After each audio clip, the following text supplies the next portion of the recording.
Shalom a todos e bem-vindos ao canal Ouça a Torá. Vamos agora à leitura da Brit Hadashah da Parashá Mishpatim.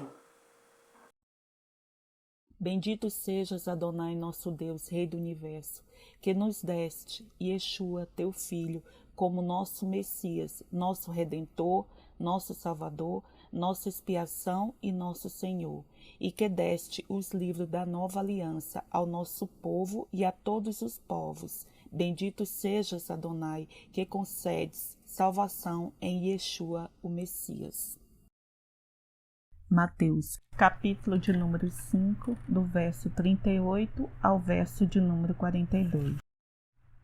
Vocês ouviram o que foi dito, olho por olho e dente por dente. Mas eu lhes digo, não resistam ao perverso. Se alguém o ferir na face direita, ofereça-lhe também a outra. E se alguém quiser processá-lo e tirar-lhe a túnica, deixe que leve também a capa. Se alguém o forçar a caminhar com ele 1 milha, vá com ele 2. Dê a quem lhe pede, e não volte as costas àquele que deseja pedir-lhe algo emprestado. Marcos, capítulo de número 7, do verso 1 ao verso de número 23. Os fariseus e alguns dos mestres da lei, vindo de Jerusalém, reuniram-se a Jesus e viram alguns dos seus discípulos comerem com as mãos impuras, isto é, por lavar. Os fariseus e todos os judeus não comem sem lavar as mãos, cerimonialmente apegando-se assim à tradição dos líderes religiosos. Quando chegam da rua, não comem sem antes se lavarem. E observam muitas outras tradições, tais como o lavar de copos, jarros e vasilha de metal. Então, os fariseus e os mestres da lei perguntaram a Jesus por que os seus discípulos não vivem de acordo com a tradição dos líderes religiosos, em vez de comerem o alimento com as mãos impuras. Ele respondeu: Bem profetizou Isaías acerca de vocês, hipócritas, como está escrito: Este povo me honra com os lábios, mas o seu coração está longe de mim. Em vão me adoram. Seus ensinamentos não passam de regras ensinadas por homem. Vocês negligenciam os mandamentos de Deus e se apegam às tradições dos homens. E disse-lhes: Vocês estão sempre encontrando uma boa maneira de pôr de lado os mandamentos de Deus, a fim de obedecerem às suas tradições. Pois Moisés disse: Honra teu pai e tua mãe, e quem amaldiçoar seu pai ou sua mãe terá que ser executado. Mas vocês afirmam que se alguém disser a seu pai ou a sua mãe, qualquer ajuda que vocês poderiam receber de mim é corbã, isto é, uma oferta dedicada a Deus. Vocês o desobrigam de qualquer dever para com seu pai ou sua mãe. Assim vocês anulam a palavra de Deus por meio da tradição que vocês mesmos transmitiram e fazem muitas coisas como essa. Jesus chamou novamente a multidão para junto de si e disse: Ouçam-me todos e entendam isto. Não há nada fora do homem que, nele entrando, possa torná-lo impuro. Ao contrário, o que sai do homem é que o torna impuro. Se alguém tem ouvidos para ouvir, ouça. Depois de deixar a multidão e entrar em casa, os discípulos lhe pediram explicação da parábola. Será que vocês também não conseguem entender? Perguntou-lhes Jesus.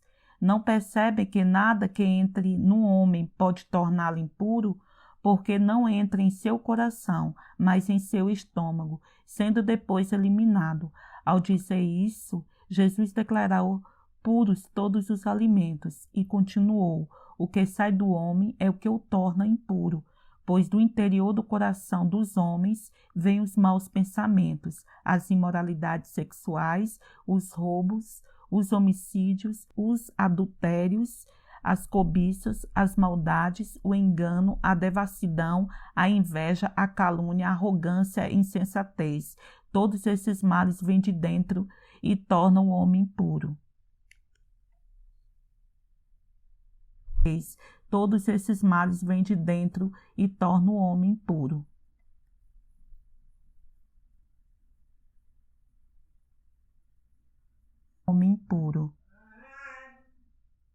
e tornam o homem puro. Atos, capítulo de número 23, do verso 1 ao verso de número 11. Paulo, fixando os olhos no sinédrio, disse: Meus irmãos, tenho cumprido meu dever para com Deus com toda a boa consciência até o dia de hoje.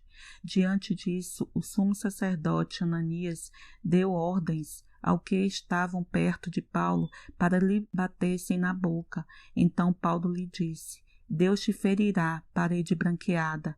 Estás aí sentado para me julgar conforme a lei, mas contra a lei me mandas ferir? Os que estavam perto de Paulo disseram: sacerdote de Deus? Paulo respondeu: era o sumo sacerdote, pois é do seu povo. Então Paulo, sabendo que alguns deles eram saduceus e os outros fariseus, brandou no sinédrio: Irmão, sou fariseu, filho de fariseu. Estou sendo julgado por causa da minha esperança na ressurreição dos mortos. Dizendo isso, surgiu uma violenta discussão entre os fariseus e os saduceus, e a assembleia ficou dividida. Os saduceus dizem que não há ressurreição, nem anjos, nem espíritos, mas os fariseus admitem todas essas coisas. Houve um grande alvoroço, e alguns dos mestres da lei, que eram fariseus, se levantaram e começaram a discutir intensamente, dizendo: Não encontramos nada de errado neste homem. Quem sabe se algum espírito ou anjo falou com ele? A discussão tornou-se tão violenta que o comandante teve medo que Paulo fosse despedaçado por eles. Então ordenou que as tropas descessem e o retirassem à força do meio deles, levando-o para a fortaleza. Na noite seguinte, o Senhor, pondo-se ao lado dele, disse: Coragem, assim como você testemunhou a meu respeito em Jerusalém, deverá testemunhar também em Roma.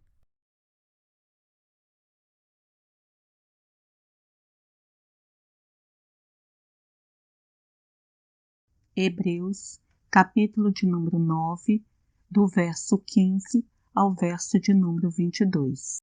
Por essa razão, Cristo é o mediador de uma nova aliança para que os que são chamados recebam a promessa da herança eterna, visto que ele morreu como resgate pelas transgressões cometidas sob a primeira aliança. No caso de um testamento, é necessário que se comprove a morte daquele que o fez, pois um testamento só é válido no caso de morte, uma vez que nunca vigora enquanto está vivo quem o fez. Por isso, nem a primeira aliança foi sancionada sem sangue. Quando Moisés terminou de proclamar todos os mandamentos da lei a todo o povo, levou sangue de novilhos e de bodes, e também água, lã vermelha e ramos de isopo, e aspergiu o próprio livro e todo o povo, dizendo: Este é o sangue da aliança que Deus ordenou que vocês obedeçam. Da mesma forma, aspergiu como sangue o tabernáculo e todos os utensílios da sua cerimônia. De fato, segundo a lei, quase todas as coisas são purificadas com sangue, e sem derramamento de sangue não há perdão. Hebreus, capítulo de número 10, do verso 28 ao verso de número 39. Quem rejeitava a lei de Moisés morria sem misericórdia pelo depoimento de 2 ou 3 testemunhas. Quão mais severo castigo julgam vocês? Merece aquele que pisou aos pés o Filho de Deus, profanou o sangue da aliança pelo qual ele foi santificado e insultou o Espírito da graça? Pois conhecemos aquele que disse: A mim pertence a vingança, eu retribuirei, e outra vez o Senhor julgará o seu povo. Terrível coisa é cair nas mãos do Deus vivo. Lembre-se dos primeiros dias, depois que vocês foram iluminados, quando suportaram muita luta e muito sofrimento. Algumas vezes vocês foram expostos a insultos e tribulações. Em outras ocasiões, fizeram-se solidários com os que assim foram tratados. Vocês se compadeceram dos que estavam na prisão e aceitaram alegremente o confisco dos seus próprios bens, pois sabiam que possuíam bens superiores e permanentes. Por isso, não abra mão da confiança que vocês têm. ela será ricamente recompensada. Vocês precisam perseverar de modo que, quando tiverem feito a vontade de Deus, recebam o que ele prometeu, pois em breve, muito em breve, aquele que vem virá e não demorará. Mas o meu justo viverá pela fé, e se retroceder, não me agradarei dele. Nós, porém, não somos dos que retrocedem e são destruídos, mas dos que creem e são salvos. Bendito sejas, Adonai, nosso Deus, Rei do Universo, que deste tua palavra, o Tanar e a nova aliança a todos os seres humanos. Bendito sejas, Adonai, que trouxeste o Redentor Yeshua em amor por causa do teu nome. Amém. Tá gostando do conteúdo do canal? Então curta, comenta, compartilhe. Se você ainda não é inscrito, se inscreve, ative o sininho e fique por dentro de todas as novidades. Shalom a todos!